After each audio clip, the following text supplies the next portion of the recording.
Hello guys, welcome to my channel. मैं आपके लिए न्यू मानवा लेकर आ चुकी हूँ, लेकिन उससे पहले अगर आप मेरे चैनल पर नए हैं तो प्लीज़ सब्सक्राइब करें और अगर आपको वीडियो अच्छी लगे तो प्लीज़ लाइक एंड कमेंट ज़रूर करें।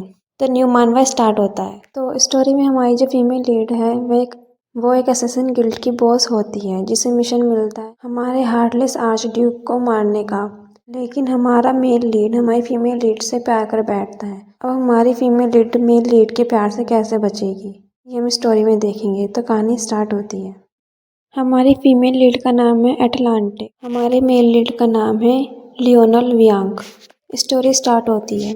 ये कहानी एक प्यारे चार्मिंग यंग आर्चड्यूक से शुरू होती है। 1000 साल में एक बार मिलने वाला जीनियस और रेडियंट लुक्स जैसे कि कोई सन गॉड।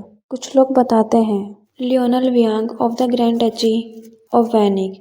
अपनी जवानी में वह इतना खास था कि उसे अगले सम्राट बनने की अफवाहें थी, लेकिन उस दिन के बाद वह बिल्कुल अलग इंसान बन गया। रूथलेस हार्टलेस आर्च ड्यूक, उन्हें मार डालो। काश his royal highness archduke Lionel एक बार फिर मुझ पर प्यार से मुस्कुरा पाते, जैसे वह पहले करते थे। कोई किताब को बंद करते हुए कहता है, एक लेडी चाय पीते हुए कहती है, सोचना कि वह तानाशाह बचपन में मासूमियत से एक छोटी सी परी की तरह मुस्कुराता था। किसी से भी मिलकर ये सुनना काफ़ी हंसने वाला है। और क्या उन्हें मुझे ये नहीं बताना चाहिए कि उस दिन क्या हुआ था? मैंने इस लाइब्रेरी से छुप के निकलने की बहुत कोशिश की और मेहनत की, और इनमें से कुछ भी काम नहीं आया। एक भी सुराग नहीं। हमें किसी के फुट स्टेप्स दिखाए जाते हैं। वो लेडी पीछे मुड़कर देखती है कि कोई आ रहा होता है। बुक छुपाते हुए सोचती है, बेहतर होगा कि मैं इस किताब को किसी भी हालत में छिपा कर रखूं। इस किताब में जालिम जीनियस लियोनल के बारे में है। कोई कहता है एटलांटे। ये हमारी फीमेल लीड अटलांटे होती है, जो सोचती है मेरे अभी के मिशन का सब्जेक्ट या फिर कहूँ कि टारगेट। वो कहती है डार्लिंग और मेरे प्यारे पति, जो एक आर्च ड्यूक और लियोनल पैनिक है। मानवा का नाम है वैन टू विलेनस मीट। काफ़ी इंटरेस्टिंग नेम है ना। सीन स्टार्ट होता है अटलांटे के बारे में बताते हुए। अटलांटे स्लम्स में आर्गो गैंग की लीडर के तौर पर जानी जाती है, लेकिन कुछ लोग उसे टीनी विलन भी कहते हैं। सीन पास्ट में छोटे अटलांटे के बचपन का दिखाया जाता है। मुझे बचपन में जंगल में छोड़ दिया गया था। मुझे खुद का ख्याल रखना सीखना पड़ा। जब मैं 11 साल की थी, मैंने अपने आधे दोस्तों के साथ किसी अपने को भी खो दिया। ऊंचे और ताकतवर लोगों की जंग ने छोटे अटलांटे इधर उधर आग में घूमते हुए, हांफते हुए, रोते हुए पिताजी को ढूंढती है। वह चिल्ला के कहती है, पिताजी आप ऐसे मुझे छोड़कर नहीं जा सकते। पिताजी। फादर कहते हैं, जब मैं चला जाऊं तो एक अच्छी लड़की बनना अटलांटे। अटलांटे बोलती है, उस दिन पहली बार मैंने किसी को मारा। जो बच्चे जंग की अफरा तफरी में बच गए थे, वो एक रैगटैग बेंच थे, लेकिन मैंने उन्हें इकट्ठा किया और एक ऑर्गेनाइजेशन बनाया। हमने इस ऑर्गेनाइजेशन का नाम हीरोज़ के एक्सपीडिशंस पर रखा, आर्गो। नाम के बावजूद हमने हर तरह के काम किए। 15 साल के होने से पहले ही मैं एटलांटे, जो एम्पायर की नंबर 1 विलन बन गई थी। हमें एक सुंदर सा पैलेस दिखाया जाता है। एटलांटे बोर होते हुए कहती है, और अब मैं यहाँ फंस गई हूँ। मुझे पता है कि ये एक मिशन के लिए है, लेकिन ऐसा लगता है कि मैं बस इधर उधर आलस कर रही हूँ। मुझे अपने हथियारों की बहुत याद आती है। लियोनल आते हुए कहता है, डार्लिंग। एटलांटे मन में सोचती है, ये सब उस आर्चड्यूक की वजह से है। मुझे कॉल करना बंद करो। मैं एक बार में भी सुन सकती हूँ। पता नहीं वह मुझे हमेशा 2 बार क्यों बुलाता है। लियोनल कहता है, बात यह है कि मुझे तुम्हें कॉल करना पसंद है। तुम्हारा नाम और डार्लिंग कहना मुझे बहुत पसंद है। मैं इसे हमेशा कह सकता हूँ और कभी थक नहीं सकता। एटलांटे अजीब सा फेस बनाते हुए बोलती है, मैंने तुमसे कहा था कि वे शर्मनाक लाइनें बोलना बंद करो। क्या वे वास्तव में अत्याचारी है? इसमें कोई आश्चर्य नहीं है कि ऐसी रूमर्स हैं कि आर्चड्यूक अपने सही दिमाग में नहीं है। मुझे लगता है वो अपने राइट सेल्फ में नहीं है। ये सब उस एलेक्सर की वजह से है। The elixir of love. ये पोशन है जिसने जालिम लियोनल को एक पल में मुझसे प्यार करने पर मजबूर कर दिया। एक ऐसा आदमी जिससे मैं पहले कभी भी नहीं मिली थी, वह एक पल में मुझसे प्यार करने लगा। उसकी वजह से मैं ग्रैंड डची भी छोड़ कर नहीं जा सकती। ये बहुत दर्दनाक है।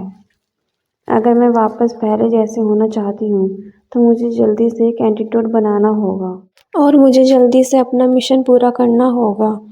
एटलांटे अपनी सोचों में गुम होती है और लियोनल उसे देखता है और बोलता है, वैसे क्या मैं तुम्हें थोड़ा बहुत पसंद आने लगा हूँ? एटलांटे कहती है, थोड़ा सा भी नहीं। लियोनल चाय का कप उठाते हुए कहता है, मुझे पता है कि मैं तुम्हें जल्द ही मेरे प्यार में डाल दूंगा। बाय द वे, वो मिशन। इतने में एटलांटे कहती है, तुम्हें मारना।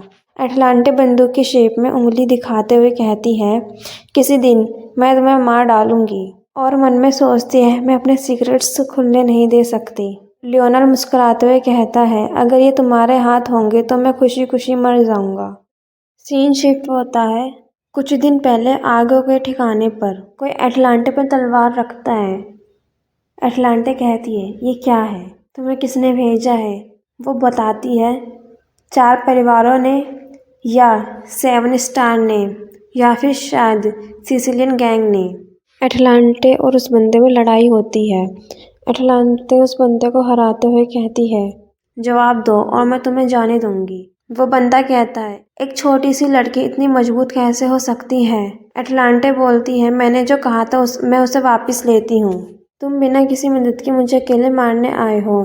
यह थोड़ी बेइज्जती वाली बात है। बात करो, बताओ मुझे। वो बंदा कहता है, ये सम्राट था। सम्राट ने? ये एक गैंग के लिए बहुत घटिया नाम है। भला सम्राट किस गैंग का नाम होता है? अगर मुझे पता चला कि तुम झूठ बोल रहे हो तो तुम मर जाओगे। केसर महामहिम सम्राट केसर ने मुझे आपको उनके पास ले जाने के लिए आदेश दिया था। केसर? थेसालिया? एनेट सोचती है।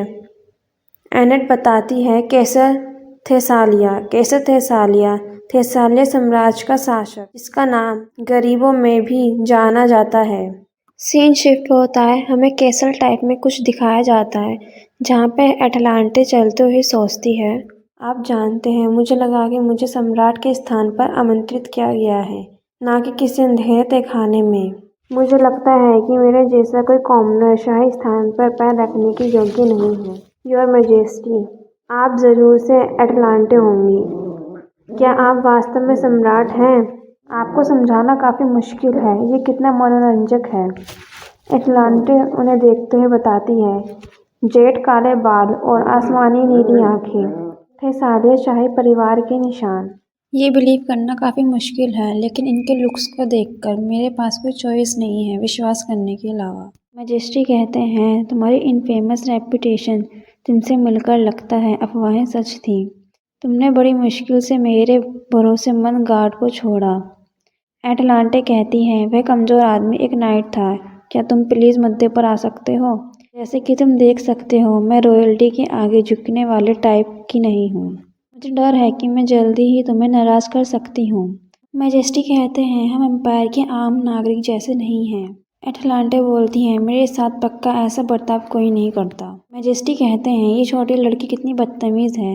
एटलांटे शौक और गुस्से में मन में कहती है, छोटी लड़की? भले ही मैं जवान लगती हूँ, लेकिन मैं एक बॉस हूँ अंडरवर्ल्ड की। मैजेस्टी कहते हैं, मुझे तुमसे एक फेवर चाहिए। टास्क इजी है, आर्च ड्यूक लियोनल व्यांग को मारना है। एटलांटे शौक होते हुए कहती है, आर्च ड्यूक लियोनल व्यांग, व्यांग ग्रैंड डची के। मैजेस्टी बताते हैं, व्यांग परिवार एकमात्र ग्रैंड डची है जिसे आधिकारिक तौर पर मान्यता प्राप्त है थेसालिया शाही परिवार द्वारा। मुझे सब पता है। मुझे ये भी पता है कि आर्चड्यूक एक निर्दयी तानाशाही के अलावा कुछ नहीं है। एटलांटे मन में सोचती है, उसके एक्सप्रेशन देख के लगता है कि वो मजाक नहीं कर रहा, लेकिन मैं ज़्यादातर हाई प्रोफाइल जॉब्स नहीं लेती। अगर मैं मना करती हूँ तो मैं आर्चड्यूक के बजाय तुम्हारी जान ले लूँगा। बेशक। उफ, मुझे विश्वास है कि अगर लड़ाई होती है तो मैं नहीं हारूंगी, लेकिन तानाशाह को मारना आसान नहीं होगा। हालांकि अगर आप सफल होते हैं तो मैं आपको राजधानी के बाहर इलाके में एक अच्छी संपत्ति दूंगा। एक संपत्ति? मैजेस्टी बोलते हैं, तुम हमेशा जुर्म की ज़िंदगी नहीं जी सकती। मैं तुम्हें ज़मीन और एक टाइटल दूंगा। तुम और तुम्हारा गैंग वहाँ शांति से रह सकते हैं।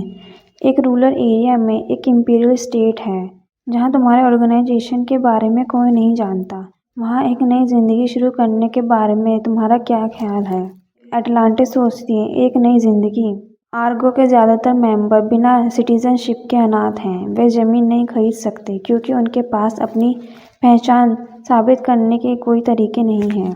अगर मैजेस्टी अपना वादा निभाते हैं, हमें ये गंदे काम नहीं करने पड़ेंगे। हम अपने लिए एक अच्छी ज़िंदगी बना सकते हैं। एक खतरनाक मिशन और अनिश्चित भविष्य के बदले एक नया घर। सीन शिफ्ट होता है, हमें एक क्यूट सा पर्सन दिखाया जाता है। वह कहता है, एटलांटे काम पर जाने का समय हो गया है। व्यांग ग्रैंड डची, ये वह जगह है जहाँ आप जा रही हैं, है ना? एटलांटे उसके सिर पे हाथ फेरते कहती है, ये सही है, अच्छा काम। क्या आपको यह भी याद है कि मैंने कैसे कहा था कि यह बहुत दूर है? उसके क्यूट सा पपी फेस और कंफ्यूजन लुक को देख के एटलांटे कहती है, हाँ हाँ हाँ, आप भूल गए हैं ना? मुझे अब कपड़े बदलने की ज़रूरत है, क्या आप इसके लिए रुकने वाले हैं? वो पर्सन शर्माते हुए कहता है, मुझे माफ़ करना, और ये कह के वो भाग जाता है। एटलांटे कहती है, वो पर्सन थोड़ा क्रूलेस है, लेकिन यही उसे खास बनाता है। देखो वो कैसे शर्मा के भाग गया। सीन शिफ्ट होता है और एटलांटे एक ड्रेस पकड़ के खड़ी होती है और आए भरते हुए कहती है, वह कहते हैं कि नोबल लोग बॉल्स और बैंक्वेट्स के लिए और भी फैंसी कपड़े खरीदते हैं और पहनते हैं। नॉवेल्स की तरह दिखावा बनाए रखना आसान नहीं होने वाला। एटलांटे तैयार होते हुए कहती है, वैसे भी मैं आज से ही शुरू कर रही हूँ, एक सप्ताह के लिए। मैं ग्रैंड डची द्वारा आयोजित अवधि सम्मेलन में आमंत्रित काउंट की बेटी हूँ और जिस रात मीटिंग होगी मैं उसी रात एक हथियारी बन जाऊंगी। यूवी, डेवन, जेना, अभी मुझसे मिलने आओ। यस बॉस, मैं कैसी दिख रही हूँ? तुम बहुत अच्छी लग रही हो। यूवी, एक आर्गो ऑफिसर। इन छोटी छोटी बातों के लिए मुझे बुलाना बंद करो, ये बहुत दर्द भरा है। डेवन, एक आर्गो ऑफिसर, तुम बहुत खूबसूरत लग रही हो। अटलांटे, बिल्कुल किसी नोबल की बेटी की तरह। जेना, एक आर्गो ऑफिसर। डेवन कहता है, क्या तुम सच में जा रही हो? ये काम इतना इम्पोर्टेंट है कि तुम इसके बारे में हमें कुछ भी नहीं बता सकती। जेना गुर्राते हुए डेविन से कहती है, अगर तुम्हें पता चल भी जाए तो तुम क्या करोगे? एटलांटे उन दोनों से कहती है, तुम दोनों लड़ना बंद करो, तुम परिवार हो। दोनों चिल्लाते हुए कहते हैं, क्या तुम्हें पता भी है ये कितना अनोइंग है? सेम डे पे जन्म लेना, इसकी परवाह कौन ही करता है? एटलांटे हाथ हिलाते हुए कहती है, अगर मैंने तुम्हें फिर मेरे आसपास लड़ते हुए देखा तो मैं तुम्हें एक कमरा साझा करने के लिए कहूंगी। ये बात सुन के तो वो दोनों घबरा ही जाते हैं। एटलांटे जारी रखते हुए कहती है, वैसे भी जब मैं चली जाऊं तो अपना गार्ड डाउन मत करना, अन्य गैंगों पर भी नजर रखना। जेना कहती है, जो कि तुम नौकरी की बात कर ही रही हो तो तुम बहुत दूर हो, तो वेतन अच्छा होना चाहिए, है ना? अमीर आम लोग हमारे साथ सस्ते काम करने वाले लड़कों की तरह व्यवहार करते हैं ताकि हम कभी भी पैसा न बचा सकें। अरे ये सच है कि क्यों ना अमीरों के अनुरोधों को भी स्वीकार कर लिया जाए।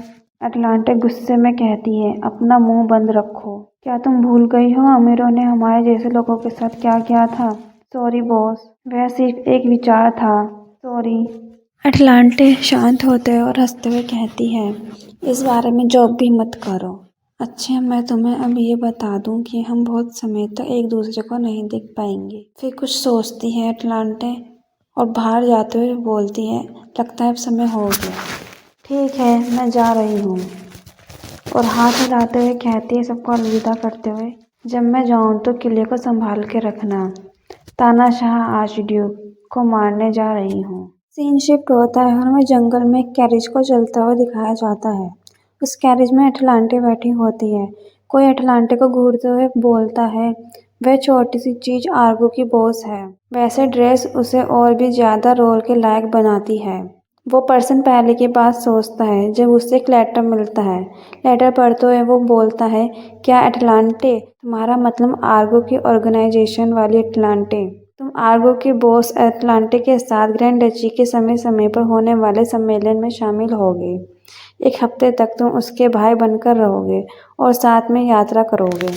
वो पर्सन गुस्सा होते हुए कहता है, सिंसियरली एम्परर कैसे थे सेलिया, मुझे उसके साथ यात्रा क्यों करनी है? इसके लिए कोई अच्छा कारण होना चाहिए। एक कॉमनर के साथ यात्रा करना, क्या वह सोचते हैं कि वह एक कुलीन है? मुझे उस लेडी को उसकी जगह पर रखने की ज़रूरत है। वो पर्सन अटलांटे से कहता है, अरे मैंने सुना है कि तुम्हारी पीठ पर एक बड़ा टैटू है। मैं चाहता हूँ कि तुम मुझे उसे दिखाओ। अटलांटे मुंह फेरते हुए कहती है, कोई मौका नहीं, मैं तुम्हें नहीं दिखाऊंगी। वो पर्सन गुस्से में कहता है, तुमने क्या कहा? एक साधारण व्यक्ति की हिम्मत कैसे हुई मुझसे इतने अपमानजनक तरीके से बात करने की, एक कुलीन व्यक्ति के बारे में जिसने तुम्हें पाल पोसा। एटलांटे भी गुस्सा होते हुए कहती है, देखो बोल भी कौन रहा है, एक काउंट का बेटा जिसमें इतनी हिम्मत भी नहीं है कि वो मुझे आर्गो का हेड बोल सके। वो पर्सन गुस्से में कहता है, हे यू, तुम्हें किसने पाला पोसा? एटलांटे मुंह बनाते हुए कहती है, हाँ, जैसा बाप वैसा बेटा, पिट्रोसेरा। पिट्रोसेरा इनका टाइटल होता है, ठीक है, बहुत अजीब है ना। खैर, एटलांटे आगे बोलती है, तुम वास्तव में सभी बुरे तरीकों से अपने पिता की तरह हो। वो गुस्से में कहता है, क्या? एटलांटे जारी रखते हुए कहती है, तुम्हें पता है कि तुम्हारे पिता ने कुछ बहुत ही कीमती चीज खो दी है ना? हाँ, वह मैं था। गाइस सॉरी, पिट्रोसेरा इस पर्सन का नाम था। पीटरोस शौक होते हुए सोचता है अपने फादर के बारे में। एटलांटे हंसते हुए कहती है, वाह, व्यांग स्टेट तक पहुंचने में लगभग 5 दिन लगते हैं। इस बीच तुम सबसे अच्छा एंटरटेनमेंट होंगे। पिटरो तो उसकी बातें सुनकर कपकपा नहीं लगता है। सीन शिफ्ट होता है, हमें दिखाए जाते हैं कुछ मेड्स और शायद ये बटलर है जो कहते हैं, वेलकम लॉर्ड एंड लेडी सहरा, प्लीज आप इस तरफ आइए। पिटरो नीचे उतरते हुए हाथ बढ़ाते हुए कहता है, मालविया। गाइस, मालविया हमारे अटलांटे का नया नाम है। मालविया, क्या मैं ऑफर कर सकता हूँ? हाँ, मेरा मतलब कि तुम मेरा हाथ थाम लो।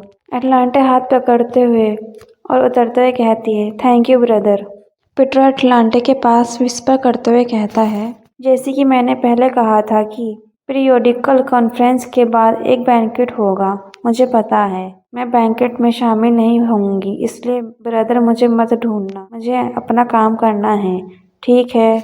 इन दोनों को इस तरह से देखकर बटलर कंफ्यूजन सा लुक देता है। सीन शिफ्ट होता है रात में। आग में कोई ड्रेस फेंकता है, ये हमारी अटलांटे होती है जिसने अपने असैसिन वाली ड्रेस पहन ली होती है। वो पहले की बात सोचती है जब पिट्रो ने उससे कहा था, आर्च ड्यूक वह एम्परर से भी ज्यादा डरावना है, मेरा मतलब है। और फिर एटलांटे एम्परर की बातें सोचती है जब एम्परर ने कहा था, जैसे कि आप जानते हैं कि अगर आर्च ड्यूक की हत्या हो जाती है तो व्यांग परिवार चुपचाप नहीं बैठेगा। जो लोग इस बारे में जानते हैं उनके लिए ये अच्छा है। प्रेजेंट में अटलांटे सोचती है, मुझे सम्राट पसंद नहीं है लेकिन वे सही हैं। अगर हालात बिगड़ते हैं तो मैं पूरी जिम्मेदारी लूंगी। मैं अपने परिवार की रक्षा करूंगी, चाहे कुछ भी हो जाए। अटलांटे खिड़की खोलती है और बाहर कूद जाती है। बाहर काफी अंधेरा होता है। अटलांटे सोचती है, उसे यहीं कहीं आसपास होना चाहिए था। हाँ, वो ये रहा। हमें एक घर सा दिखाया जाता है जिसका गेट खोल के अटलांटे अंदर जाती है और बताती है कि वो सीक्रेट पैसेज यहीं कहीं होना चाहिए। उसे वो सीक्रेट पैसेज मिल भी जाता है। उसे अटलांटे उस पैसेज के अंदर जाते हुए सोचती है, भले ही ग्रैंड डची और एम्पायर की जड़ें एक ही हों, फिर भी वे अलग अलग देश हैं। अब सम्राट को इस सीक्रेट पैसेज के बारे में कैसे पता है? कुछ तो है जो मुझे पता नहीं है। ये आर्चड्यूक का चैम्बर है। उफ, इसमें से शराब की बदबू आ रही है। एटलांटे उसे देखते हुए बताती है, ये आदमी सच में लियोनल व्यांग है। वह सच में उतना ही हैंडसम है जितना लोग कहते हैं। उस जैसे किसी को खोना एक नेशनल ट्रेजेडी होगी। हाँ, ये सही है, टेक्निकली देखें तो ये एक रॉयल्टी है। लेकिन लियोनल आँख खोलते हुए कहता है, वहाँ कौन है? एटलांटे चाकू उठाते हुए कहती है, तुम्हें मरना होगा, और चाकू मार देती है। हमें दिखाते हैं कि लियोनल खून की खांसी कर रहा होता है। एटलांटे सॉरी फील करते हुए कहती है, I am sorry your highness. और हमें दिखाया जाता है लियोनल का हाथ खून से लथपथ बिस्तर पे पड़ा होता है। एटलांटे सोचती है, क्या वह मर गया? और मन में कहती है, हाँ, अब मैं जा सकती हूँ, मैंने अपना काम पूरा किया। अभी एकदम से आर्चड्यूक अपने चेहरे से खून साफ करते हुए कहता है, ये तुमने किया है? बता, तुम्हें किसने भेजा है? एटलांटे मन में सोचती है, मैंने उसके दिल में चाकू मारा था। लियोनल बोलता है, क्या बकवास है, तुम मुझे मारने के लिए पूरी तरह तैयार लग रही थी। मुझे ऐसे करने से लगभग नफरत है। लियोनल अटलांटे को मारते हुए पकड़कर बेड पे फेंकते हुए कहता है, हाँ, मैंने कभी नहीं सोचा था कि मेरे बिस्तर पर लेटने वाली पहली औरत एक हत्यारी होगी। ये मजेदार था।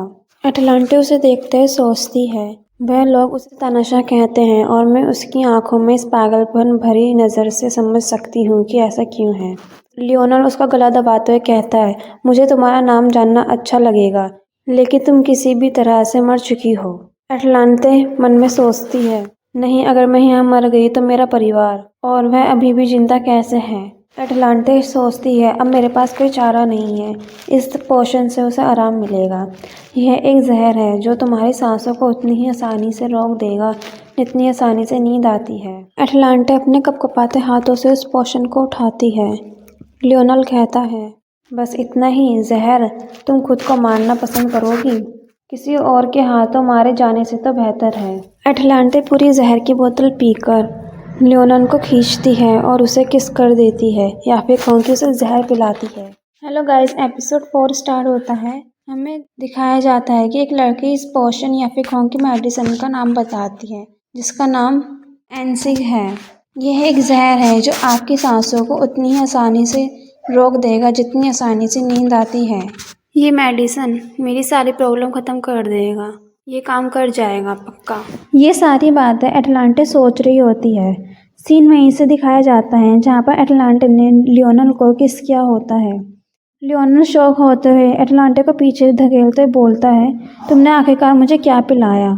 हम देखते हैं कि उसके मुंह से खून निकल रहा होता है और उसकी आंखें धीरे धीरे बंद हो रही होती है। वो बिस्तर में गिर जाता है। अटलांटे सोचती है, क्या वो मर गया? आखिरकार ये सच में बिल्कुल वैसा लग रहा है जैसे सो रहा हो, लेकिन मैंने बहुत सारे निशान छोड़ दिए हैं। ये पता लगाने में ज़्यादा समय नहीं लगेगा कि मैं हत्यारी थी, लेकिन क्योंकि सम्राट ने थेसालिया की शपथ ली थी, इसलिए उन्हें मेरे परिवार को नुकसान पहुंचाए बिना ये सब संभालना होगा। हमें बताया जाता है द ऑर्ड्स ऑफ थेसालिया। हमें एक सुंदर सी मूर्ति दिखाई जाती है जो गया थेसालिया शाही परिवार की फाउंडर और पहली सम्राट थी। इसके साथ ही वो एक स्किल्ड मेज भी थी। भरोसा बनाने के लिए उन्होंने थेसालिया की ओट्स ली और ऐसी शपथ जो तोड़ी नहीं जा सकती। उस क्षण से शपथ लेने वाले किसी भी शाही परिवार के सदस्य को अपनी बात रखनी पड़ती थी। ओट्स के जादू को सुनिश्चित करने वाला आर्चड्यूक है जिसने अपने लोगों की जान लेकर अपना जीवन यापन किया है, बिल्कुल मेरी तरह। क्या आपको इस तरह से जीने में मजा आया आर्चड्यूक यांग? नरक में मिलते हैं।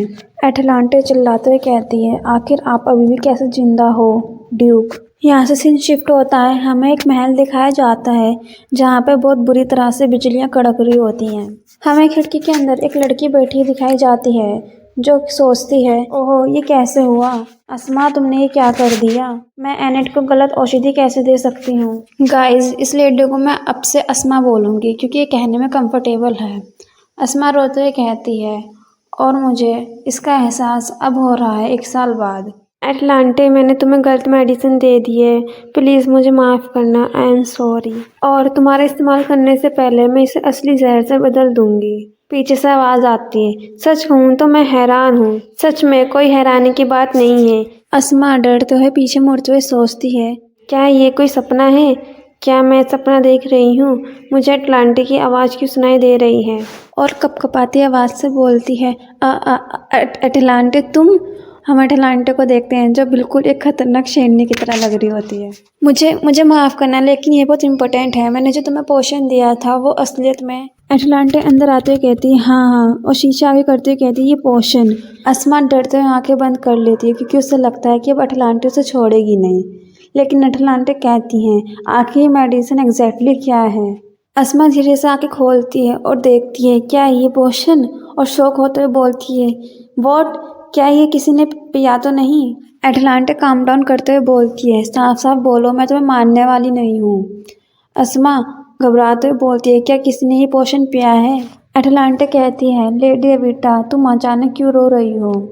मैंने इसे बनाने में बहुत मेहनत की थी। हमें बताया जाता है काउंट एविटा की एक बेटी अस्मा एविटा अपने मासूम शक्ल के बावजूद वे शांत और एक काबिल फार्मासिस्ट है। हालांकि एक अमीर आदमी की बेटी होने के नाते उसे आखिरकार शादी करनी ही पड़ती है। इसलिए ऐसा प्रैक्टिकल प्रोफेशन सोचना भी नामुमकिन था। लेकिन अस्मा में दवा बनाने का एक खास टैलेंट था और अपने माता पिता को बहुत मेहनत करने के बाद उसे शादी होने तक इसे शौक के तौर पर करने की इजाज़त मिली है। उसने अटलांटे को जो दवा दी थी उसे बनाने में उसने अपनी बहुत हार्ड वर्क दिया था। अटलांटे पूछती है, तो ये क्या है? अस्मा बताती है, इस मेडिसिन का नाम एलेक्सर ऑफ लव है। एनेट कंफ्यूजन लुक से कहती है, क्या लव? अस्मा रोते हुए आगे बताती है, ये एक ऐसी दवा है जिसे पीने के बाद जिस पहले इंसान को आप देखते हैं उसके प्यार में खो जाते हैं। अटलांटे सोचती है जब वो लियोनल से कहती है, आपको क्या लगता है कि आप क्या कर रही हैं? और प्रेजेंट में गुस्सा होते हुए कहती है, आखिर तुम ऐसे चीज़ क्यों बना रही हो? अस्मा डरते हुए और रोते हुए बताती है, कुछ साल पहले जब मैं एक ट्रिप पर थी मुझे एक माना क्रिस्टल मिला था। मैंने उसे देखा और सोचा माना क्रिस्टल पुराने रिकॉर्ड में बताया गया है कि दुर्लभ मिनरल्स होती हैं। नए विचारों में वह पूरी तरह से ख़त्म हो चुके हैं। उनका रंग बैंगनी होता है जो एमिस्टी जैसा होता है और कभी माना का सिंबल भी माना जाता था। वह पहले एक कीमती चीज़ थी जिनका इस्तेमाल मेज टावर में जादुई चीज़ें बनाने के लिए की जाती थी। अस्मा आगे बताते हुए कहती है, माना क्रिस्टल में एक जादुई ताकत होती है जो किसी की भी पर्सनैलिटी को बदल सकता है। अटलांटे पूछती है, और इसका लव एलेक्सर से क्या लेना देना है? मुझे कोई पसंद है। अटलांटे गुस्सा करते हुए कहती है, अगर आप किसी को पसंद करती हैं तो आपको उन्हें जाके बताना चाहिए। वैसे ये मेडिसिन ब्रेन वॉशिंग से कैसे डिफरेंट हुई? अस्मा बड़बड़ाते हुए कहती है, आप नहीं समझेंगे अटलांटे, क्योंकि आप जीवन जीने के लिए काफ़ी स्वतंत्र हैं। लेकिन हमारे लिए रईसों के लिए ये एक ऐसी चीज़ें हैं जिन्हें हम अपनी भावनाओं से ऊपर रखना चाहेंगे। अटलांटे गुस्से से कहती है, क्या आप ओहो, तो क्या अब आप मुझे इसलिए नीचा दिखा रहे हैं क्योंकि अब मैं एक कॉमनर हूँ? अस्मा घबराते हुए कहती है, नहीं नहीं, आपने तो मेरी जान बचाई है। मैं केवल आपको बस कुछ देना चाहती थी, इसलिए मैंने जहर देकर कुछ चुकाने की कोशिश कर रही थी, लेकिन उस दिन मैं भ्रमित हो गई थी। अटलांटे अपने आप को शांत करवाते हुए कहती है, वह कहते हैं कि रईसों के बारे में चिंता करने से ज़्यादा महत्वपूर्ण कुछ नहीं है, लेकिन मुझे लगता है कि उसके जैसा ठंडा दिल वाला आदमी भी माना क्रिस्टल शक्ति से प्रभावित हो सकता है। सीन वहीं से शिफ्ट होता है जहाँ अटलांटे कहती है, आखिरकार आप अभी भी कैसे जिंदा हो सकते हैं? और ये देखकर वो अपने आप को चाकू मारने जा रही होती है। लियोनल उसे रोकते हुए कहता है, तुम मुझे आखिरकार ऐसे क्यों देख रही हो? अटलांटा घबराते सोचती है, वह जैसा दिख रहा है उसमें कुछ गड़बड़ है। वह ज़्यादा जरूरी नहीं है। वह अचानक इतना पोलाइट क्यों हो रहा है और वह अचानक औपचारिकता से क्यों बात कर रहा है? 2 बार लगभग मरने के बाद उसने अपना दिमाग खो दिया है क्या? लियोनल उसे छूते हुए पूछता है, आखिर तुम्हारा नाम क्या है? अटलांटे मन में सोचती है, आर्चड्यूक, आप सचमुच अपना दिमाग भूल चुके हैं क्या? लियोनल उसे गले लगाते हुए कहता है, क्या आप ठीक हैं? और चिल्लाते हुए कहता है, डैमियन, जल्दी से डॉक्टर को बुलाओ। अटलांटे उसे दूर करते हुए कहती है, आखिर आप क्या कर रहे हैं? क्या तुम क्रेजी हो? किसी और से ज़्यादा डॉक्टर की तुम्हें ज़रूरत है। लियोनल कहता है, मैं पहले इतना क्रेजी कभी नहीं हुआ। मुझे लगता है कि मैं तुम पे पूरी तरह से फिदा हो चुका हूँ। मैंने पहले कभी भी ऐसा महसूस नहीं किया। अटलांटे ये सब बातें सोचकर अपना सिर हिलाते हुए बोलती है, तो फिर बताओ, इस मेडिसिन का असर कब तक रहेगा? अस्मा बताती है, ये तब तक रहता है जब तक वह मर नहीं जाता। अटलांटे घबराते हुए बोलती है, तुम्हारा क्या मतलब है? अस्मा आगे बताती है, मैंने शुरुआत से ही ज़्यादा माना क्रिस्टल का इस्तेमाल किया। जब तक उनका दिल धड़क रहा है वो आपको प्यार करेंगे। और क्या मैं पूछ सकती हूँ कि औषधि किसने पी है? अटलांटे जाते हुए बोलती है, दुनिया के सबसे क्रूर, तानाशाह और पागल इंसान को। सीन शिफ्ट होता है और हमें आर्चड्यूक का महल दिखाया जाता है। लियोनल सोचता है, जब अटलांटे जा रही थी तो उसने क्या कहा था, मैं आपको अपना नाम क्यों बताऊं? लियोनल आगे सोचता है, मैं बिलीव नहीं कर सकता कि वो कितनी जल्दी चली गई। जरूर उसे कोई ज़रूरी काम होगा। हमें एक पर्सन दिखाया जाता है जो कहता है, योर हाइनेस, क्या आप ठीक हैं? लेकिन लियोनल कहता है, पेरल कोई है जिसे मुझे ढूंढना होगा। हमें इस पर्सन का नाम बताया जाता है जो पेरल है। पेरल कहता है, क्या ढूंढना होगा? आखिर वो कौन है? लियोनल स्माइल करते हुए बोलता है, वेल, वो पर्सन मेरी होने वाली ग्रैंड डचीज़ है। सीन शिफ्ट होता है और हमें एक घर दिखाया जाता है जहाँ पे कोई आवाज़ मारता है, यूफ़ी। हम देखते हैं ये जेना होती है जो यूफ़ी को उठाते हुए कहती है, मैंने तुमसे कहा था ना कि यहाँ पर मत आना। लेकिन यूफ़ी उदास होते हुए कहता है, अटलांटे कब वापस आ रही है? वह कल या परसों आ जाएगी। फिर पीछे मुड़ते हुए पूछता है किस टाइम पर, लंच टाइम पर या डिनर टाइम पर। जैना उसके सिर पे हाथ फेरते हुए कहती है चिंता मत करो, उसने कहा था कि वह बहुत जल्दी वापस आ जाएगी। क्या अटलांटे ने कभी कोई वादा तोड़ा है? नहीं। जैना स्माइल करते हुए कहती है तो तुम्हें भी अपना वादा निभाना चाहिए यूफी। याद रखना जब तुमने बॉस से उसके कमरे में जबरदस्ती ना घुसने का वादा किया था। हम यूफी और जैना को देखते हैं जिसे कुछ बातें सुनाई दे रही होती हैं। यूफी भागता हुआ बाहर जाता है और अटलांटे चिल्लाता है। हम अटलांटे को देखते हैं जो वहां से भागकर अपने हेड आउट आ चुकी होती है। जैना मुस्कुराते हुए कुछ कहती है गाइज, मुझे समझ नहीं आ रहा इसका क्या मतलब है। इसका शायद से गाइज मतलब होगा। यूफी भागता हुआ जाता है और अटलांटे से कहता है कि अटलांटे मुझे तुम्हारी बहुत याद आई। अटलांटे कहती है यूफी हाँ हाँ तुम कैसे हो, मैं सांस नहीं ले पा रही, मुझे छोड़ो। लेकिन डेवियन कहता है बेटा सेकंड, अटलांटे जो तुमने अभी कहा फिर से कहो। डेवियन परेशान होते हुए कहता है तुमने कहा कि हम ठिकाना छोड़ दें। ये बात सुन के तो अटलांटे दुखी होती है पर यूफी फ्रीज हो जाता है और अटलांटे बोलती है कि मैं अपने मिशन में फेल हो गई। ये बात सुन के तो आर्गो के सारे मेंबर शॉक ही हो जाते हैं। अटलांटे आगे बताती है क्लाइंट मेरे पीछे आने की कोशिश करेगा और तुम सब भी खतरे में पड़ सकते हो। डेविन बोलता है लेकिन हम तो सिर्फ कॉमनर्स का काम लेते हैं, तो ऐसा कौन है जो हमें नुकसान पहुंचाना चाहेगा। अटलांटे परेशान होते हुए कहती है वह कोई कॉमनर नहीं है और सीरियस होकर बोलती है मैं तुम्हें अभी सारी डिटेल्स नहीं दे सकती, तुम्हें बस मुझ पर भरोसा करना होगा और खुद को सुरक्षित जगह पर ले जाना होगा। हम 3 टीमों में चलेंगे, जैना, यूफी, डेवियन और मिया। गाइस वैसे तो उसने 3 टीम्स कही थी पर इसमें उसने 4 नाम लिए हैं। ठीक है, बैक टू द स्टोरी। अटलांटे आगे बताती है चलो हम 1 महीने में फेल किंगडम की राजधानी में मिलते हैं। डेवियन करता है और सिर खुजाते हुए कहता है ठीक है, लेकिन आपको फेल किंगडम में मिलने पर हमें सब कुछ बताना होगा। आप इसका वादा करती हो? अटलांटे कहती है मैं समझ गई। इस ब्लैक हेयर वाली लड़की का नाम मिया है। मिया चिंता करते हुए कहती है बॉस आप अपना ख्याल रखना। अटलांटे बोलती है और आप भी मिया और जैना, और आप सभी सुरक्षित रहना। बातचीत करके वहाँ से जाने लगते हैं लेकिन यूफी चिल्लाते हुए कहता है नहीं नहीं, मैं अटलांटे के साथ जाना चाहता हूँ। डेविन कहता है जिद्दी होना बंद करो और आगे बढ़ो। अटलांटे बताती है उपरोक्तक फेरल किंगडम। गाइस इसका नाम बहुत अजीब है, मैं पूरी कोशिश कर रही हूँ सही से बोलने की और इसका कुछ खास मतलब भी समझ नहीं आ रहा। थेसालिया के दक्षिण सिरे पर स्थित है लेकिन ये अनिवार्य रूप से साम्राज्य का एक उपनिवेश है। फेरल किंगडम में क्राउन प्रिंस की शादी हमेशा थेसालिया की राजकुमारी से होती है और अभी के क्राउन प्रिंस की सगाई राजकुमारी डियाना से हुई है। ये करंट राजकुमारी डियाना की पोर्ट्रेट है और ये रीज़न कि मैंने अपने मेंबर्स को वहाँ क्यों भेजा, क्योंकि वह किंगडम उत्तरी ग्रैंड डचीज और पूर्व राजधानी से बहुत दूर है। वह इंपीरियल पैलेस की जगह है, मुझे लगा कि वह सबसे ज़्यादा सुरक्षित हो। लेकिन आप वेस्ट के बारे में क्या कहेंगे? अंधेरे इलाकों से भरे हुए शैतानी जानवरों का घर। सैकड़ों साल पहले एम्पायर शैतानी जानवरों से परेशान था, लेकिन राजकुमारी एरियाडीनी थेसालिया ने, जो पहले व्यांग ग्रैंड की फाउंडर थी, उन्होंने पूरे वेस्ट से डेमोनिक बीस्ट को भगा दिया। उन्होंने ये कैसे किया इसका कोई पक्का रिकॉर्ड नहीं है, लेकिन ये बात सच है कि उसके बाद कोई भी डेमोनिक बीस्ट नहीं दिखा। ये उनकी कामयाबी का सबूत था और मैं ठीक वहीं जा रही हूँ। ये खतरनाक है लेकिन ये अकेली ऐसी जगह है जो सबसे काफी दूर है। यूफी अटलांटे को कुछ देता है और कहता है मैं तुम्हारे साथ जाना चाहता हूँ, लेकिन अगर मैं सच में नहीं जा सकता तो कम से कम ये ले लो। अटलांटे शौक होते हुए कहती है क्या ये आर्टिफैक्ट नहीं है?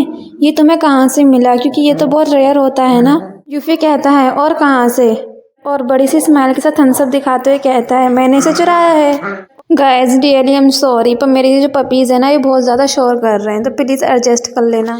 ये बात सुन के अटलांटे एक प्यारी सी स्माइल करती है और अपने ऊपर प्राउड करती है। पता नहीं क्यों अपने ऊपर प्राउड करती है, मुझे लगता है शायद वो उनकी बॉस है ना इसलिए। और कहती है हाँ यूफी तुम हमारे साथ ज़्यादा समय से नहीं हो, लेकिन तुम पहले से ही एक नेचुरल इंसान हो। हालांकि मैं थोड़ी शेड्यूल से पीछे हूँ क्योंकि तुम मेरे साथ आने की जिद करते रहे। सीन शिफ्ट होता है और हमें सैराज का मेंशन दिखाया जाता है। वहाँ पे कुछ चाय भी रखी होती हैं। हम देखते हैं कि पिट्रो सेरा एक अजीब सी सिचुएशन में बैठा होता है।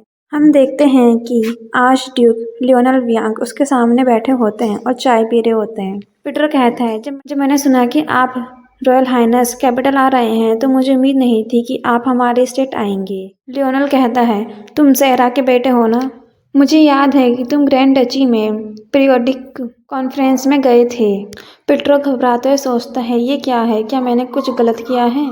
लियोनल एक पोस्टर आगे बढ़ाते हुए कहता है, क्या तुम इस पोस्टर पर जो औरत है तुम उसे जानते हो? हाँ, ये तो अटलांटे है। और शौक होते हुए सोचता है, उसने तो कहा था उसे खुद ही सब कुछ संभालना है, लेकिन उसने ऐसा क्या किया कि आर्चड्यूक यहाँ आ गए हैं और वो वांटेड पोस्टर पे क्यों हैं? पिट्रो आर्चड्यूक को देखते हुए सोचता है, वह इस एम्पायर की कोई बदनाम क्रिमिनल नहीं है। अटलांटे अंडरग्राउंड आर्गो ऑर्गेनाइजेशन की लीडर है। वह कोई ऐसी नहीं है जिसमें रॉयल हाइनेस को दिलचस्पी हो। हम लियोनल को देखते हैं जो स्माइल करते हुए कहता है, अटलांटे, हाँ, ये बहुत सुंदर नाम है। ये सब चीज़ें देखकर और बातें सुनकर पिट्रो तो शौक होते हुए बस एक ही चीज़ सोचता है, क्या प्रिटी? लियोनल पूछता है, क्या आप उससे मिले हैं? नहीं, कभी नहीं। वह कोई बदनाम क्रिमिनल नहीं है जो नोबल को टारगेट करती है। कोई भी रही जो उससे मिला हो बिना किसी नुकसान के नहीं बचा। मैं समझ गया। योर हाइनेस, क्या मैं पूछ सकता हूँ कि आप अचानक एम्पायर में क्यों आए हैं? ओहो, कोई ज़रूरी बात नहीं है। मुझे शक है ये पहली बार होगा जब आर्चड्यूक एम्पायर आए हैं बिना किसी खास मौके के। लियोनल स्टाइल से कहता है, मैं बस अपनी फ्यूचर आर्च डचीज को ढूंढ रहा हूँ। और बेचारा पिट्रो ये सुनकर तो बस शौक ही हो सकता था और कहता है, क्या आर्च डचीज? ये खबर कि आर्चड्यूक अपनी होने वाली दुल्हन को ढूंढ रहे हैं पूरे साम्राज्य में जंगल की आग की तरह फैल गई। उसी समय किसी और कोई ये वांटेड पोस्टर देख रहा था। ये हमारी अटलांटे होती है जो गुस्से से चिल्लाते हुए कहती है, वो कमीना एम्परर।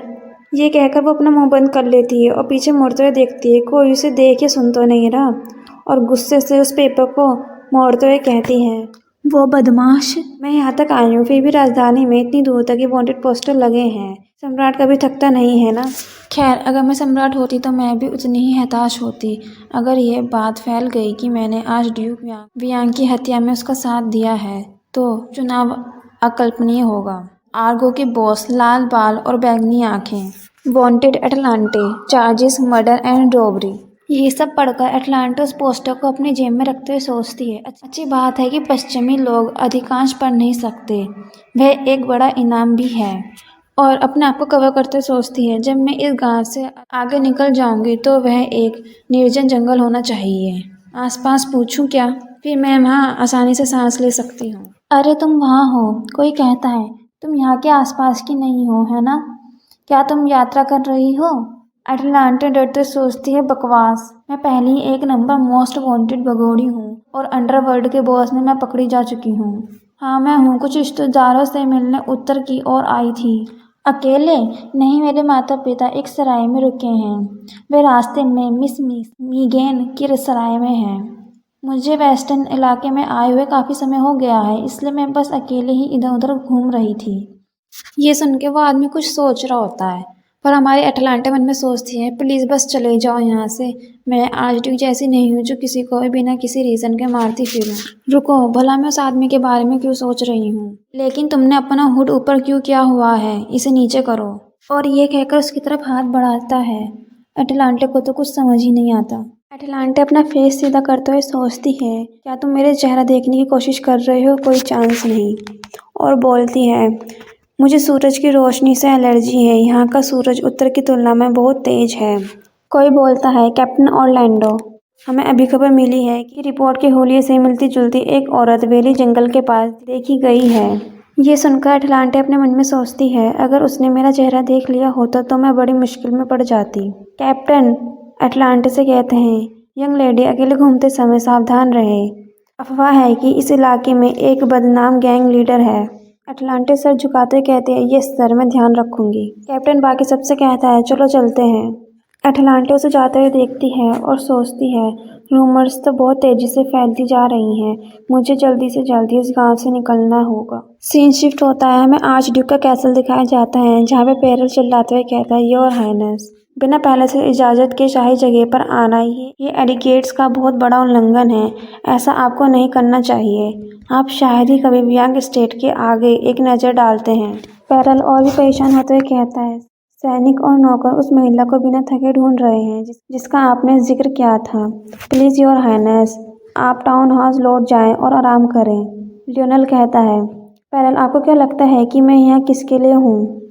एक दिन हो गया है जब हमें कंफर्म हुआ है कि वह कैपिटल की ओर जा रही है और अभी तक मुझे ये खबर नहीं मिली है कि वह मिल गई है। पेरल प्रिटेंड करते हुए कहता है, ऐसा इसलिए है, वह बहुत तेजी से चली गई। वियांग से कैपिटल तक पहुंचने में कम से कम 5 दिन लगते हैं, लेकिन वह 3 दिन से भी कम समय में गायब हो गई, योर हाइनेस। लियोनल गुस्से में कहता है, क्या आपने सोचा है कि आप बहुत धीमे हैं? मैं भी 3 दिन से कम समय में पहुंच गया था। पेरल तो अपना सर ही पकड़ लेता है और सोचता है, कह भी कौन रहा है, ये वह आदमी है जो कभी भी नियमों को नहीं मानता। पेरल आगे बताता है, वैसे भी राज तिलक के बाद से ही शाही परिवार और वियांग स्टेट्स के बीच चीजें पहले से ही तनावपूर्ण हैं। अगर आप बिना किसी भी सूचना के इस तरह से जाएंगे तो आपकी प्रतिष्ठा और भी खराब होएगी।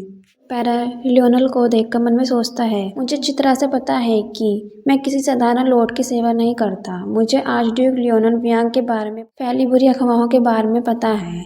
वह पूरी तरह से झूठ नहीं है, लेकिन फिर भी आप मेरे वियांग टेरिटरी के लॉर्ड हैं। मैं बस यही चाहता हूँ कि आप अपनी वह प्रतिष्ठा वापस ले लें जो पहले कभी थी, जब आप प्यारे आर्चड्यूक थे।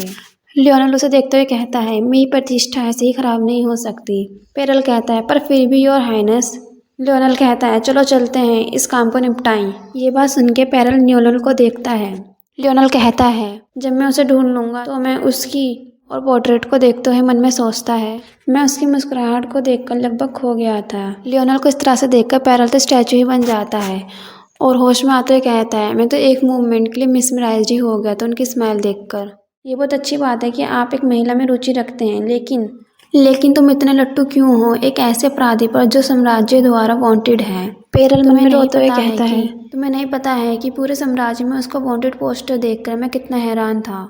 मुझे पता लगाना ही होगा कि उस वुमन का कैसा करेक्टर है। सीन शिफ्ट होता है और हमें टेबल दिखाए जाते हैं जिसपे कुछ चाय और कुकीज रखी होती हैं।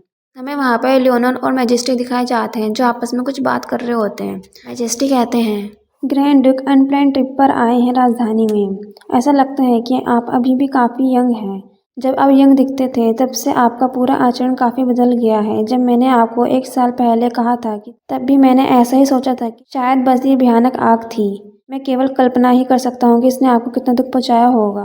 लियोनल गुस्से में सोचता है, सस्पिशियस एक्सीडेंट। हाँ, वियांग कैसल में लगाई गई आग। हमें बताया जाता है भले ही वियांग स्टेट एक सूखे मौसम में है, आग ने सिर्फ महल को ही जलाया और पहाड़ों को कोई नुकसान नहीं पहुंचाया। महल को घेरने वाली आग ने युवा आर्चड्यूक के माता पिता की भी जान ले ली। सिर्फ एक ही बच्चा बचा था, युवा लियोनल वियांग, खानदान की आखिरी निशानी।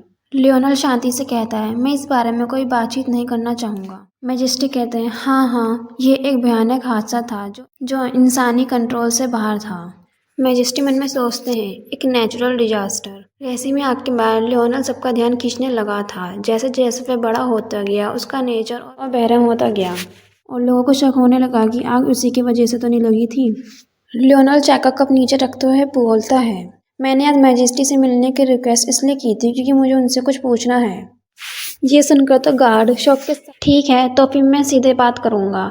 मैं इस औरत के बारे में आपसे कुछ जानना चाहता हूँ। मैजेस्टी पहले नीचे देखते हैं और फिर लियोनल को देखते हैं। लियोनल आगे कहता है, जो इस वांटेड पोस्टर पे लेडी है, उसने ऐसा कौन सा जुर्म किया था कि मैजेस्टी को खुद ये वांटेड पोस्टर जारी करना पड़ा? हम देखते हैं कि मैजेस्टी का हाथ काँप रहा होता है और वो सोचते हैं वह ऐसे नहीं कर सकती। पक्का अटलांटे ने आर्चड्यूक को उसका चेहरा नहीं देखने दिया होगा। और गुस्से में चाय पीते हुए सोचते हैं, क्योंकि मैंने ग्रैंड डचीस से कुछ भी नहीं सुना तो मैंने सोचा था कि कम से कम उसने ये तो पक्का कर लिया होगा, वो बेकार औरत बिच कहीं की। लेकिन इसका कोई सबूत नहीं है कि मैं इन सबके पीछे था। अब बस मुझे उस बिच को हटाना होगा। हमने एम्पायर का हर एक जगह छान मारी लेकिन कोई उसे ढूंढ नहीं पाया। और स्माइल करते हुए कहते हैं, मुझे ये सुनकर हैरानी हुई कि आपको एक क्रिमिनल में दिलचस्पी है। ये वुमन एक बदनाम क्रिमिनल ऑर्गेनाइजेशन की हेड है। वे पैसे के लिए अमीर लोगों की जान को खतरे में डालने से नहीं हिचकिचाती। लियोनल स्माइल करते हुए कहता है, ओहो, तो इसलिए महाराज ने खुद वारंट जारी किया था? मैजेस्टी चमकते हुए कहते हैं, जाहिर है लोगों की सुरक्षा पक्का करना शाही परिवार का फर्ज है। लियोनल तीखी सी स्माइल देते हुए कहता है, ओहो मैं समझ गया। और फिर भी आप उसे अभी तक नहीं ढूंढ पाए। मैजेस्टी कहते हैं, बदकिस्मती से वह बहुत लंबे समय तक अंधेरे में रह रही है, यहाँ तक कि उसका पूरा क्रू भी बिना किसी निशान के गायब हो गया। लियोनल कहता है, उसे ढूंढने के लिए आप पर बहुत प्रेशर होगा। मैं सच में लोगों की सुरक्षा के लिए आपके डेडिकेशन की तारीफ करता हूँ। क्या उसे नहीं पता कि वांटेड पर्सन पे जो वुमन है वो उसे मारने की कोशिश कर रही है। मैजेस्टी कहते हैं, इससे याद आया कि मेरे पास भी आपसे पूछने के लिए एक सवाल है। मैंने एक दिलचस्प रूमर सुनी है। लियोनल कहता है, आपने मेरे सवालों का जवाब दिया है तो मैं भी आपके एक सवाल का जवाब जरूर दूंगा। लोग कह रहे हैं कि आप अपनी होने वाली आर्ट डचीज की तलाश में कैपिटल आए हैं। रूमर्स तो बड़े ही तेजी से फैलती हैं। लियोनल की ये बात सुनकर मैजेस्टी कहते हैं, आपने यहाँ तक कि किसी भी खूबसूरत जवान लड़की को दोबारा नहीं देखा, इसलिए मैंने मान लिया था कि आपको शादी करने में कोई दिलचस्पी नहीं है। खैर मुझे लगता है कि आप पहले से ही 22 साल के हैं और कौन जानता था कि आर्चड्यूक का एक रोमांटिक साइड भी था। लियोनल कहता है, रोमांटिक साइड? मुझे लगता है ये सही है। ठीक है तो मैं अब चलता हूँ। फिर इस डियाना को मेरे पास लाओ। Yes majesty.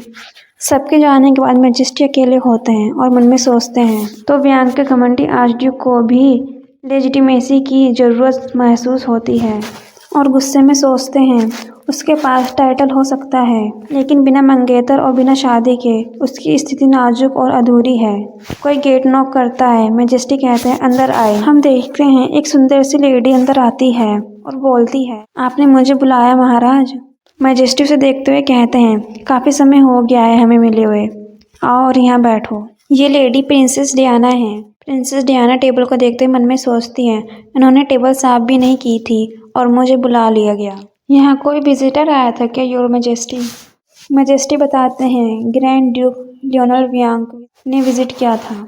और क्या मजाक है, शादी के लिए एक महिला को तलाश में एरोगेंट आर्च ड्यूक एम्पायर में खोज रहा है। मैं इस बार फेल हो गया लेकिन जल्द ही आर्च ड्यूक मर जाएगा और अब ऐसा होगा तो ग्रैंड डची ऑफ व्यांग एम्पायर में शामिल हो जाएगा। मैंने तुम्हें आज ही इसलिए बुलाया है क्योंकि मैं डियाना से कुछ ज़रूरी बात करना चाहता हूँ। मैं चाहता हूँ कि तुम आर्च ड्यूक को सेड्यूस करो। डियाना शौक होते बोलती है, क्या? आपने भी क्या कहा? मैजेस्टी जारी रखते हुए कहते हैं, उसे सेड्यूस करो और उसे प्रपोज करो मैरिज के लिए। और अगर वह नहीं मानता है तो तुम ऐसे दिखा सकती हो कि उसने तुम पर जबरदस्ती की है। ये बंदा कितना नालायक है, अपनी बेटी को यूज़ करने की सोच रहा है।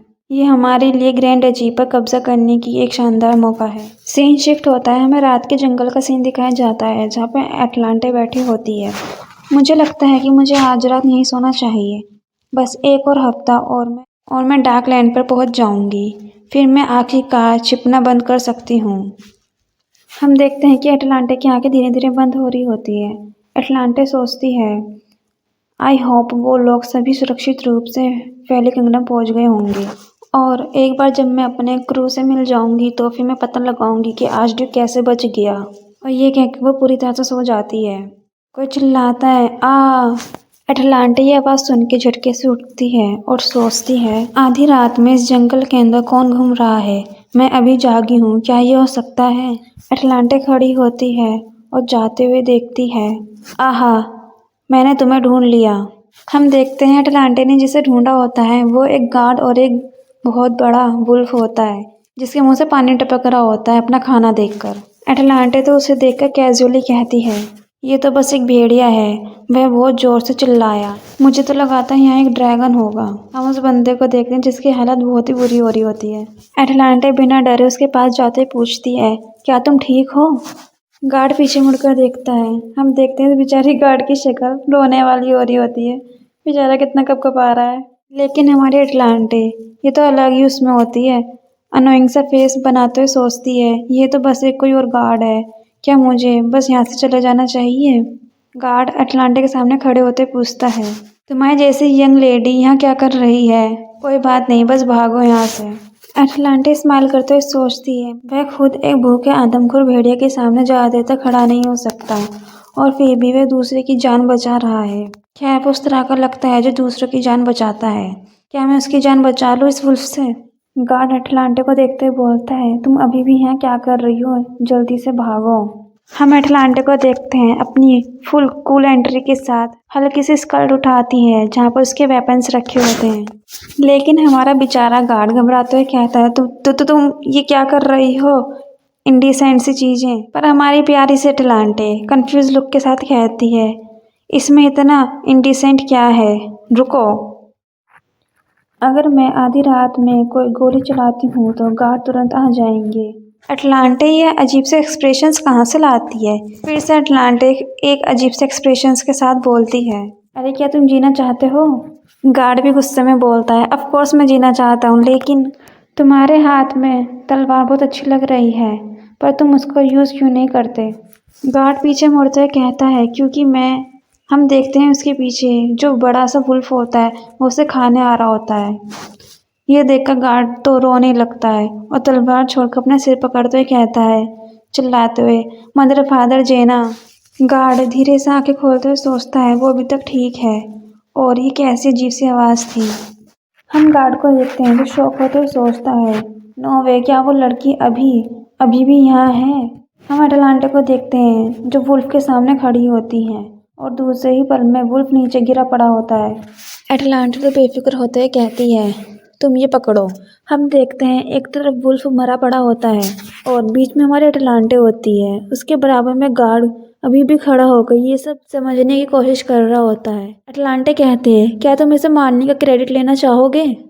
ये सुनकर तो गार्ड शौक के साथ साथ पत्थर भी बन जाता है।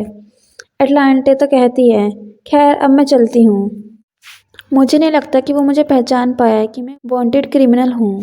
लेकिन गार्ड पीछे से भागता हुआ आते हुए कहता है excuse me, wait a moment. एटलांटे पीछे मुड़ते हुए कहती है लेकिन क्यों? गार्ड तो पूरे एक्साइटेड होते हुए कहता है प्लीज़ मुझे तुम अपना अप्रेंटिस बना लो। एटलांटे तो उसकी बात सुनकर शॉक हो जाती है। सीन शिफ्ट होता है आर्च ड्यूक के कैसल पर। हम देखते हैं लियोनर सोफे पर बैठकर एक पेपर पढ़ते हुए सोचता है अचानक मुझे इतना बुरा फील क्यों हो रहा है, क्योंकि लियोनर तुम्हारी एटलांटे के साथ कोई और आदमी है इसलिए। पेरल चाय लाते हुए कहता है योर हाइनेस, कि आपको अच्छा फील नहीं हो रहा है? और मन में सोचता है लेटर्स का तो एक पहाड़ बन गया है, लेकिन उसने जमा हो रहे लेटर में से एक भी चेक नहीं किया है। जब से ये खबर फैली है कि आजू राजधानी में दुल्हन ढूंढ रहे हैं, ऊंचे पद वाले परिवार हमें लेटर्स भेज रहे हैं। वे भी चाहते हैं कि उनकी बेटियां अगली आर्च डचेस बने, बेशक ये सभी अच्छे परिवारों से हैं। कितनी शर्म की बात है वह उस लड़की पर इतना क्यों फिदा है। पेरल मन में रोते हुए सोचता है कि उसे अंदाज़ा है कि जब मैंने कहा कि ये वांटेड पोस्टर है और वो एक क्रिमिनल ऑर्गेनाइजेशन की बॉस भी है। योर हाइनेस, क्या आप सच में उस लेडी से शादी करना चाहते हैं? क्या इस बारे में आपको यकीन है? अगर आप इसी तरह से बकवास करने वाले हैं तो क्यों ना आप जाकर बेड पर थोड़ी देर के लिए सो जाएं। ये बात सुनकर तो पेरल उसे घूरता है। योर हाइनेस, मैं आपसे कुछ पूछना चाहता हूँ, क्या मैं पूछ सकता हूँ? आपने तुरंत क्यों नहीं पकड़ा जब वह ग्रैंड डचीस से भाग रही थी? लियोनल एक जेंटल या फिर कहूँगी एक खूबसूरत स्माइल के साथ कहता है वह पीछे से भी बहुत खूबसूरत थी, मैं उसे पकड़ने के लिए मिसमराइज्ड हो गया था, मैंने अपनी अपॉर्चुनिटी मिस कर दी। पेरल तो उसकी बातें सुनकर कहता है क्या? लेकिन आपने उसे जाने कैसे दिया, और अगर आपको वह फिर से कभी नहीं मिलती तो? वो तो हम भाग्यशाली थे कि उसका वांटेड पोस्टर हमें मिल गया, और शाही स्थान पर जाने के बावजूद आपने महामहिम को इसके बारे में क्यों नहीं बताया कि आप भी उसे ढूंढ रहे हैं, हिज मैजेस्टी भी उसे ढूंढ रहे हैं। लियोनल बोलता है आज आपके पास बहुत कुछ है कहने के लिए पेरल, मैं हमेशा से ही इतना बातूनी हूँ योर हाइनेस। लियोनल एक आर्टिफैक्ट निकालता है जिसे देखकर पेरल तो शॉक हो जाता है और सदमे में जाते हुए कहता है योर हाइनेस, अब प्लीज़ आप मुझे ये मत बताइएगा कि आप इस पूरे समय में कांचा का उपयोग कर रहे थे, कृपया कहें कि ऐसा नहीं है। पेरल कपकपाते हुए सोचता है ये आपने ग्रैंड डची के बजट से खरीदा है। पेरल बताता है इस आर्टिफैक्ट का नाम कांचा है, एक बार उपयोग की जाने वाली कलाकृति को लक्ष्य के शरीर से उनके स्थान को तय करने के लिए कुछ जलाती है। सबसे ज़्यादा ध्यान देने वाली बात यह है ये बहुत ही दुर्लभ है और बेहद महंगा है। लियोनल मुस्कुराते हुए कहता है क्या आपको वास्तव में ऐसा लगा था कि मैं उसे बिना किसी योजना के जाने दूंगा? जब मैंने कल इसकी जांच की थी तो वह पहले ही राजधानी पहुंच चुकी थी और वैली गांव भी पहुंच चुकी थी। Guys I am sorry, background में डॉगी की आवाज़ आ रही है, प्लीज़ उसे इग्नोर करना। चलो देखते हैं कि वह अब कहाँ है। पेरल पूछता है आपको उसके बाल कब मिले। हम देखते हैं गाइस वैसे ये लाइटर जैसा है ना आर्टिफैक्ट। खैर बैक टू द स्टोरी। हम देखते हैं लियोनल जैसे अटलांटिक के बाल उस लाइटर के अंदर डालता है वैसे ही एक अजीब सी रोशनी ऊपर की तरफ जाती है। हम देखते हैं उसके अंदर से कुछ लेटर्स बाहर आते हैं जिसमें हमें अटलांटिक की प्रेजेंट लोकेशन बताई जाती है। 52 वे रोडवुड पेड़ के नीचे बेली जंगल के केंद्र में। तो वे वास्तव में डार्कलैंड की ओर जा रही है। लियोनल खड़ा होते हुए बोलता है हमें तुरंत ही निकलना होगा। पेरल शौक होते हुए बोलता है अभी इसी टाइम। लियोनल गुस्से में कहता है पेरल मेरा धैर्य खोने से पहले सारी जरूरत की चीजों को तैयार कर लो। पेरल किसी रोते पपी की तरह पूछता है हाँ योर ग्रेस लेकिन हम कहाँ जा रहे हैं। और मन में सोचता है और क्या आप पहले से ही गुस्से में नहीं हैं। सीन शिफ्ट होता है हम देखते हैं हमारी अटलांटे को जो ब्लैक लैंड्स में होती है या फिर कहूँ कि डार्क लैंड में छुप रही होती है।